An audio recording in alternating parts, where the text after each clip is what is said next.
plus hier est l'attaque de la plus grande centrale nucléaire d'Europe à Zaropojy dans le sud du pays. L'armée russe contrôle la zone, une bataille autour des centrales qui inquiète la population ukrainienne. Sur place, les habitants se ruent dans les pharmacies pour trouver des pilules d'iode. Reportage de notre envoyé spécial à Lviv, Caroline Philippe. La même question posée en boucle dans cette pharmacie. Avez-vous de l'iode? Oksana, 28 ans, habite à Lviv depuis 3 ans. Elle est inquiète et se prépare au pire. Je cherche des pilules d'iode. Je viens de faire tout le centre-ville. Je suis rentrée dans une dizaine de pharmacies, mais je n'en trouve pas. Tout le monde en cherche en ce moment et c'est en rupture de stock partout.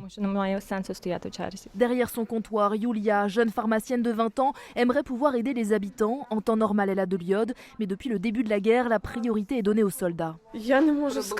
Une personne sur deux qui entre dans la pharmacie nous demande de l'iode, mais nous n'en avons pas. Je ne sais pas à combien de personnes j'ai dit non, mais beaucoup. Certains lèvent les yeux au ciel, mais quand on leur explique que les pilules vont au front, ils sont très compréhensifs. Si la population est inquiète, pour l'instant, aucune fuite radioactive n'a été détectée dans le pays. Et préoccupé par la situation, Emmanuel Macron va proposer dans les heures à venir des mesures concrètes afin d'assurer la sécurité des centrales ukrainiennes. Un risque de fuite radioactive qui inquiète aussi en France. Beaucoup de Français sont à la recherche de ces fameuses pastilles d'iode.